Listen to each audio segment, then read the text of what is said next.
Hello, everyone. I'm Sam Eckmann of Gold Derby here with Michael Arden, the Tony-nominated director of Parade. Congratulations on this Tony nomination, Michael.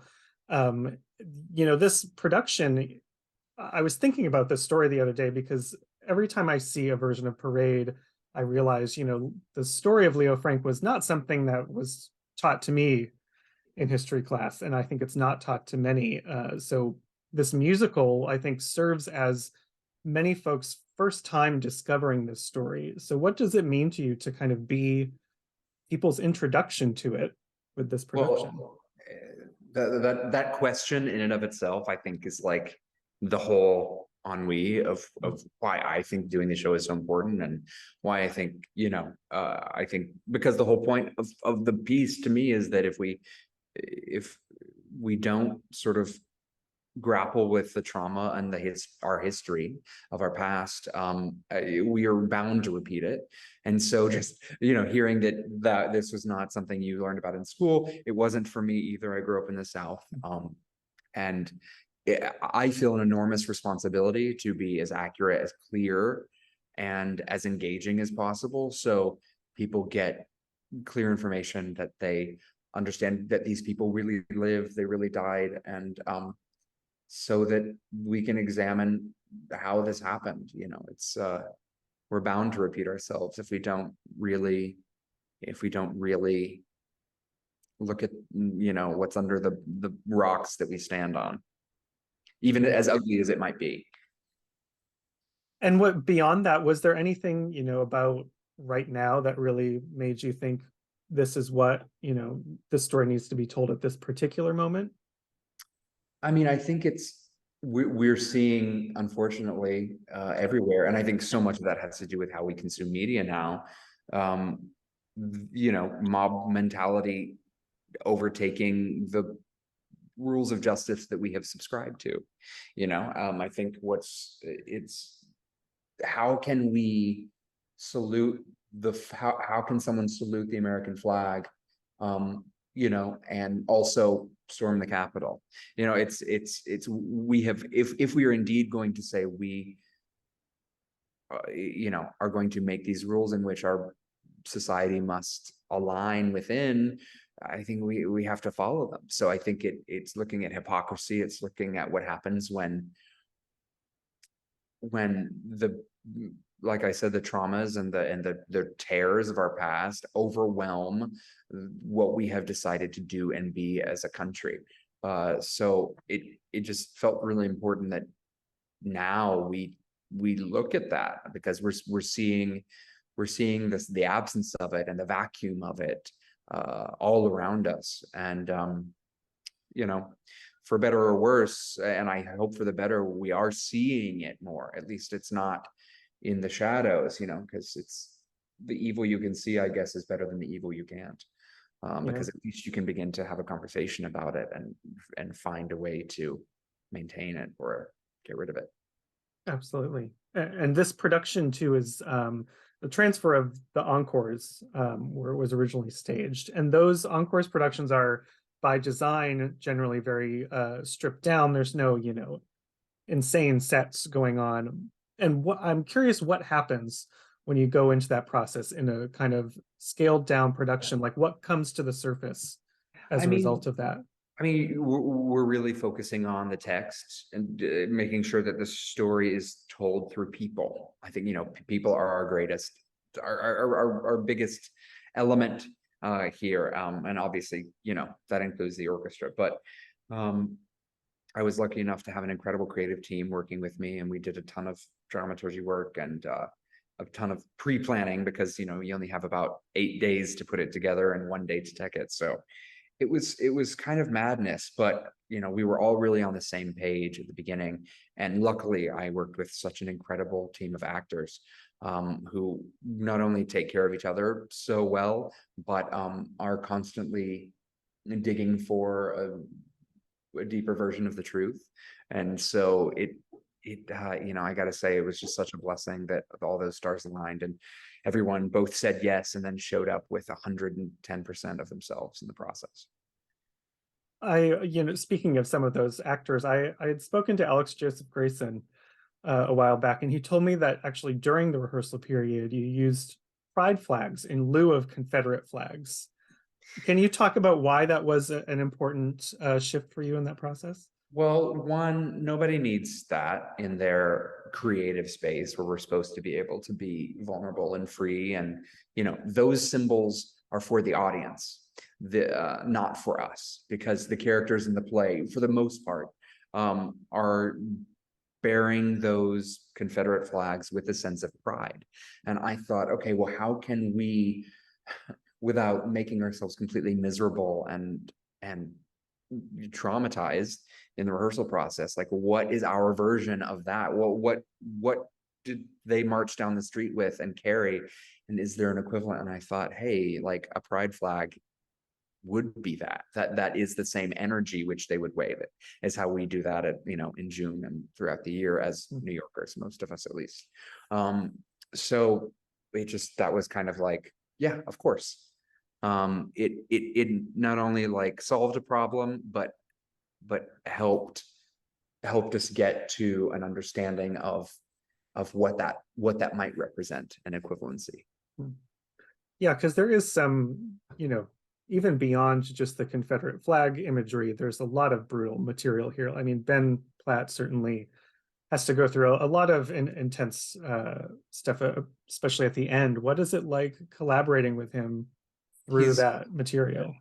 Ben is amazing, and he approaches everything both with like incredible sensitivity and abandon, which is he follows in line with the character and kind of jumps, takes a leap, no pun intended in this case, but I couldn't ask for both a better leader of a company and a better company member in that. He's thoughtful and yet not precious. And it was just, I don't think we could have done it without him, obviously, but I think it certainly wouldn't be the production it is without his approach to the material and who he is as both an actor and a human. And he has a great co-star in Michaela Diamond, who I've been following for a minute, but I feel like this show has really introduced her to a whole new audience. What made her right for this role? I mean, it was important to me from the very beginning that we have two Jewish actors in these roles, something that had never happened in a major production before, which is shocking. But she was introduced to me through casting director Jim Carnahan, back when she was doing the Cher show, and I went to go see her in that, and I was so blown away. And then she and Michaela met when we did a reading of this, and I just completely fell in love with her curiosity, her simplicity, and her strength, and her kind of confidence as an actor, which is not boastful. It is just simple and still. And she's just a marvel. I feel like we're all like watching, like, this is, I guess, how people must have felt when they saw Bernadette or Patty for the first time. It's like, I think at 23, she's already firmly rooting herself as a legend in the making, and to be part of that, and get to support her and showcase her in this particular piece is like the greatest gift for me. Yeah. And there's a lot of use of real life images of the people that they're playing that are projected on the back wall. Why was that important to you to incorporate that into this?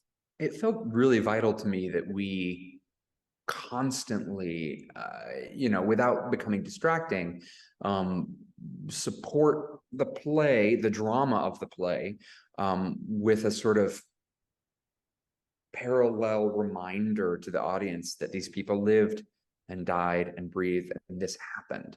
That this isn't just like, this isn't a fable. This is a true story.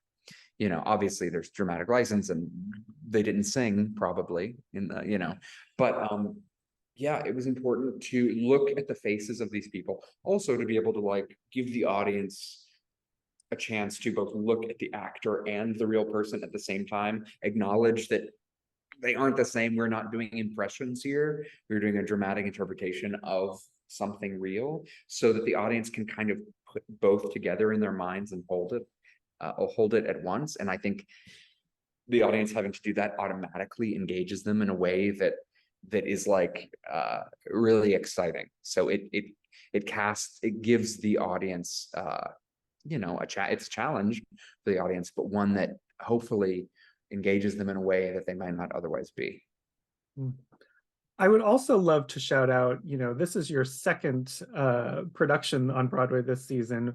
You did an amazing version of A Christmas Carol. Thank you. Which is totally different from Parade. It's really 180. It's kind of the opposite, actually. Yeah, very much. Yeah, it's like the it's the yin yang. Where did you kind of come up with that concept of turning that into a one-man spectacle?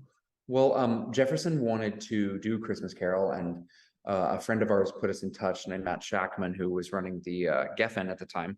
And I met with Jefferson, and we both loved the material. And I think he had a vision in his mind of like sitting in a chair and telling the audience a story.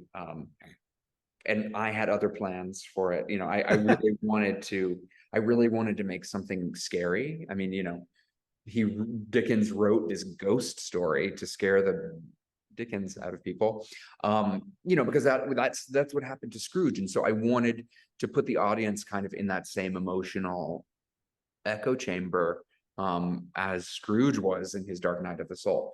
And I had an incredible design team, Tony nominees all around on the design team, which is amazing. And we wanted to make something that was an exploration in darkness, in magic, in unreliable space, that was about a man finding his way toward faith. And yeah, I am so proud of that production. And Jefferson is just, it was like, all I did was try to like make the production around him as magical as he is. And if I got even halfway there, I feel like I achieved something great. Well, I will never forget the woman in front of me screaming bloody murder when the lights go out at the beginning. So success in scaring people, certainly you got there. When you can put people in that emotional state, it's like you open them up to the greatest possibility for change. Yeah. So that's kind of where I wanted the audience to like be as vulnerable as possible throughout that show. And just looking at these two shows with Parade and Christmas Carol, they're so different, but I think when I see something you've directed, they're so distinct in their sort of specificity of vision for your productions. So do you have like a list of shows in your head that you're like, I have a really great concept or a really great approach to this, or do you just kind of have them as they come? A few. I got a few of those. I have a little note on my phone, but I think I'm mostly just attracted to shows that hopefully and stories that can help people re-examine the thoughts they have, the actions they take. And I think that's the kind of common thread. And then I ask myself, how can I create a world that is like so specific that it becomes both a sort of like journey for the audience and something that they know very well at the same time. It's like that duality is what I'm interested in when I create something. And I love building worlds with I have a designer I work with on all these projects named Dane Laffrey, who's like the other half of my brain. And we love creating worlds and kind of challenging ourselves to make something new and never before seen. Well, we cannot wait to see what new worlds you make going forward. So thank you, Michael, so much for sitting down with me. Congratulations again on your Tony nomination. Everyone who's watching, make sure you subscribe to Gold Derby. Keep up with us this season. Michael, thanks again. Bye-bye.